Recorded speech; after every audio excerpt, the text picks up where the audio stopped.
आज मैं आपके समक्ष कक्षा 9 की पाठ्यपुस्तक क्षितिज भाग 1 में संकलित पाठ सांवले सपनों की याद की व्याख्या हेतु उपस्थित हूँ। इसके लेखक हैं श्री जाबिर हुसैन। इनका जन्म सन 1945 में गांव नौनही, राजगीर, जिला नालंदा, बिहार में हुआ। राजनीति में सक्रिय रहने वाले श्री हुसैन द्वारा रचित यह पाठ डायरी शैली में लिखा हुआ है संस्मरण है। तो बच्चों, सबसे पहले उनके विषय में जानते हैं जिनके विषय में यह संस्मरण लिखा गया है, यानी सालिम अली के बारे में। सालिम मोइनुद्दीन अब्दुल अली एक भारतीय पक्षी विज्ञानी एवं प्रकृतिवादी थे। उन्हें भारत के बर्डमैन के रूप में देखा जाता है। पद्म विभूषण सालिम अली भारत के ऐसे पहले व्यक्ति थे जिन्होंने भारत भर में व्यवस्थित रूप से पक्षी सर्वेक्षण का आयोजन किया और पक्षियों पर लिखी उनकी किताबों ने भारत में पक्षी विज्ञान के विकास में काफ़ी मदद की है। बच्चों, आपको पता है सालिम अली ने फिन बया पक्षी की खोज की, जो बया प्रजाति का ही एक पक्षी है। समझा जाता था कि 100 वर्ष से वह पक्षी विलुप्त हो गया है, लेकिन सालिम अली ने कुमाऊं की पहाड़ियों में इसे खोज निकाला। सालिम अली का जन्म 12 नवंबर 1896 में मुंबई में हुआ एवं इनकी मृत्यु 20 जून 1987 को हो गई। बच्चों, आज हम पक्षियों, उनके आवास और अन्य गुणों के बारे में बहुत कुछ जानते हैं। इसका श्रेय सालिम अली को ही जाता है। यह संस्मरण सालिम अली की मृत्यु के बाद लिखा गया। इसमें लेखक ने सालिम अली की मृत्यु से उत्पन्न अपनी संवेदनाओं को दर्शाया है। यहाँ पर सांवले सपनों की याद है सालिम अली की मृत्यु से उत्पन्न दुख एवं निराशा। सांवले सपने मनमोहक इच्छाओं के प्रतीक हैं और ये सपने सालिम अली से संबंधित हैं। वे जीवन भर सुनहरे पक्षियों की दुनिया में खोए रहे। उनकी सुरक्षा एवं उनकी खोज ही सालिम अली की आंखों में सपनों के समान बसते थे। उन सांवले सपनों का हुजूम यानी भीड़ सालिम अली के साथ साथ अपनी अंतिम यात्रा पर है, जिसको रोकना या टोकना संभव है ही नहीं। इस हुजूम में आगे चल रहे हैं सालिम अली। सालिम अली सदैव सैलानियों के समान सफ़र करते रहे। प्रकृति के निकट जाकर पक्षियों की खोज में वे जो सफ़र करते थे, वे सफ़र समाप्त हो जाते थे और वे घर को लौट आते थे। लेकिन यह सफ़र अलग था। यहाँ से वे कभी वापस नहीं लौटेंगे, क्योंकि यह अंतहीन सफ़र था। वे अब मृत्यु को प्राप्त हो चुके थे। सालिम अली अक्सर भीड़ भाड़ की जिंदगी एवं तनाव से दूर चले जाया करते थे, प्रकृति के निकट। पलायन यानी भागना या अन्यत्र चले जाना, तो यह उनका भीड़ भाड़ वाली जिंदगी से आखिरी पलायन था। अब वे वन पक्षी के समान प्रकृति में विलीन होने जा रहे हैं, जो अपने जीवन का अंतिम गीत गाकर सदैव के लिए खामोश हो गया हो। लेखक के अनुसार उनके जैसा प्रकृति प्रेमी और कोई हुआ ही नहीं और सालिम अली रूपी पक्षी मौत की गोद में सो चुका है। इसलिए अब अगर कोई अपने दिल की धड़कन उसके शरीर में भर दे या अपने शरीर की हलचल उसके शरीर में डाल दे, तो भी वह पक्षी फिर से वैसा नहीं हो सकता। उनके सपने उनकी धड़कन से उपजे थे, जो अब उनके साथ ही चले गए हैं। सालिम अली को यह बात बहुत दुख देती थी कि लोग पक्षियों को पक्षियों की नज़र से नहीं, प्रकृति को प्रकृति की नज़र से नहीं, बल्कि आदमी की नज़र से देखते हैं।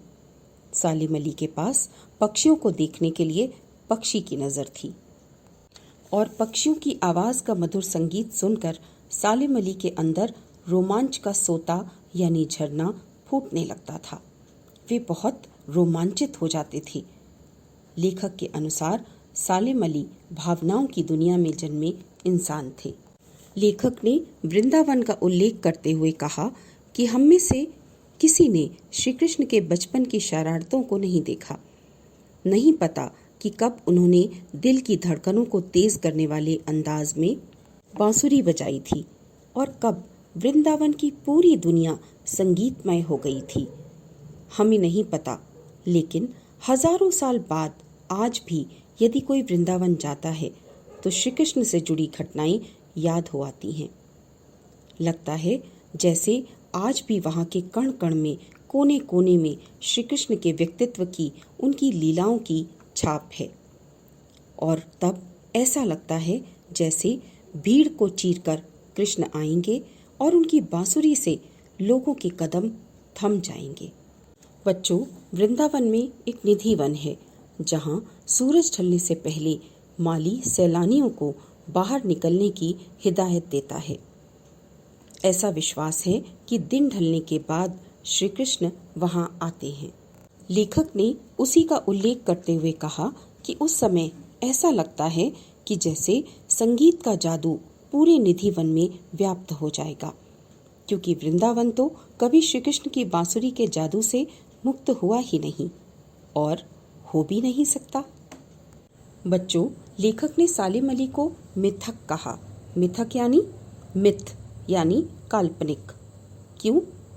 क्योंकि प्रकृति से निकटता, पक्षियों को पक्षी की निगाह से देखना, उनकी बोली समझना, उनकी समस्याओं पर कार्य करना, प्रकृति के लिए संवेदनशीलता इत्यादि ऐसे बिंदु हैं जिनके लिए सामान्य मनुष्य कुछ कर ही नहीं पाता, जो सालिम अली ने कर दिखाया। प्रकृति एवं पक्षियों के रहस्यमय संसार में कोई साधारण व्यक्ति ये कार्य कर नहीं सकता। सालिम अली की उम्र 91 वर्ष की थी। यात्राओं ने थका दिया था उन्हें, इसलिए कमज़ोर हो गए थे वे, और कैंसर जैसी बीमारी उनकी मृत्यु का कारण बन गई। परंतु उनकी कमजोरी, वृद्धावस्था एवं बीमारी मिलकर भी उनकी आंखों से वह रोशनी छीनने में सफल नहीं हो पाई जो पक्षियों की तलाश और उनकी सुरक्षा के प्रति समर्पित थी। अपने जीवन के एकांत क्षणों में भी वे दूरबीन के साथ पक्षियों को निहारते ही देखे गए। सालिम अली उन लोगों में से थे जो प्रकृति के प्रभाव में ना जाकर प्रकृति को अपने प्रभाव में लाता है। यानी सामान्य तौर पर लोग प्रकृति की सुंदरता पर मुग्ध होकर उसके प्रभाव में आ जाते हैं, लेकिन ऐसे लोग प्रकृति के प्रशंसक तो होते हैं, लेकिन प्रकृति को लाभ वही पहुंचाता है जो प्रकृति को अपने प्रभाव में लाता है, अर्थात वे प्रकृति में प्रकृति की तरह ही रम जाता है, और ऐसा रम जाता है कि प्रकृति स्वयं उसके प्रभाव में आ जाती है। सालिम अली की दूर तक देख सकने वाली नजरों में ऐसा जादू था जो प्रकृति को अपने घेरे में बांध लेता है। उनके लिए प्रकृति में हंसती खेलती एक रहस्यमयी दुनिया थी। वे उसी दुनिया में जीते थे। इसे उन्होंने बड़ी मेहनत से गढ़ा था, यानी बनाया था, और उसे बनाने में उनकी पत्नी तहमीना ने उन्हें सहयोग दिया था। सालिम अली के जीवन में प्रकृति से जुड़े रोमांचकारी अनुभव थे। बच्चों, केरल में साइलेंट वैली है जिसे रेगिस्तानी हवा के झोंकों से नुकसान पहुंच रहा था। यह बात सालिम अली को सबसे पहले समझ आई और वे इसे बचाने का अनुरोध लेकर पहुंच गए उस समय के प्रधानमंत्री श्री चरण सिंह के पास। और चौधरी चरण सिंह मिट्टी पर पड़ी पानी की पहली बूंद का असर जानने वाले नेता थे, यानी मिट्टी से जुड़े व्यक्ति थे। इसलिए प्रकृति के संभावित खतरों के बारे में सुनकर वे भावुक हो उठे और उनकी आंखें नम हो गईं। बच्चों, चौधरी चरण सिंह भारत के 5वें प्रधानमंत्री थे जो लगभग 6 महीने ही इस पद पर रहे। इनका जन्म एक किसान परिवार में हुआ था। मिट्टी पर पड़ी पानी की बूंद का असर एक किसान ही जान सकता है। बादलों से टपकी पानी की एक बूंद किसान की आंखों में चमक ला देती है। भविष्य में खेतों में लहलहाने वाली फसलों को वह देख सकता है।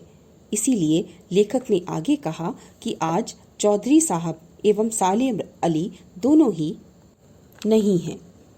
चौधरी चरण सिंह के समान कृषि को आधार बनाकर नए भारत की नींव रखने वाला कोई नहीं है। उसी प्रकार सालिम अली के ना रहने पर हिमालय एवं लद्दाख की बर्फीली जमीन पर जीने वाले पक्षियों की मुश्किलें कौन समझेगा। सालिम अली ने अपनी आत्मकथा लिखी, फॉल ऑफ स्पैरो नाम से। लेखक ने यहाँ सालिम अली की तुलना D.H. लॉरेंस से की। D.H. लॉरेंस यानी डेविड हर्बर्ट रिचर्ड्स लॉरेंस। ये एक अंग्रेजी साहित्यकार थे एवं प्रकृति प्रेमी थे। D.H. लॉरेंस की मृत्यु के बाद उनकी पत्नी फ्रीडा लॉरेंस से अनुरोध किया गया कि वे अपने पति के बारे में कुछ लिखें। उन्होंने सरलता से जवाब दिया कि छत पर बैठने वाली गौरैया उनके बारे में अधिक जानती है। लॉरेंस इतने खुले दिल के एवं सादगी पसंद थे कि यह किसी से छिपा नहीं था, गौरैया से भी नहीं, जिसके साथ वे ढेरों बातें करते थे। सालिम अली के जीवन में एक घटना घटी थी एक बार, जब बचपन में उनकी एयर गन से नीले कंठ वाली गौरैया यानी नीलकंठ घायल होकर गिर गई थी। इस घटना ने उनके जीवन की दिशा ही बदल दी।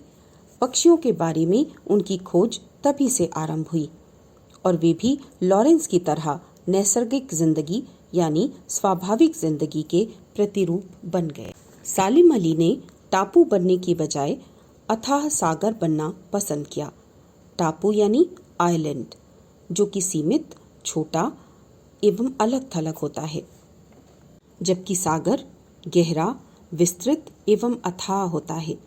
अर्थात सालिम अली सागर के समान व्यापक व्यक्तित्व के थे। लेखक को लगता है कि सालिम अली की यायावरी यानी घूमने की आदत से जो लोग परिचित हैं, उन्हें लगता है कि वे आज भी पक्षियों की खोज में निकले हुए हैं और शीघ्र ही गले में दूरबीन लटकाए अपनी खोज के परिणामों के साथ लौट आएंगे। लेखक की आंखें उनकी याद में नम हैं और वे आशा के साथ सोचते हैं कि सालिम अली फिर किसी रूप में अवश्य लौटेंगे, जो पक्षियों एवं प्रकृति को देखने का नजरिया मानव जाति को फिर से बताएंगे। बच्चों, आशा है ये पाठ आपको समझ आ गया होगा। आपके कोई सवाल हैं तो आप कमेंट बॉक्स में पूछ सकते हैं। आपकी सुविधा के लिए डिस्क्रिप्शन बॉक्स में NCERT के प्रश्नोत्तर और अतिरिक्त प्रश्नोत्तर भी हैं। धन्यवाद।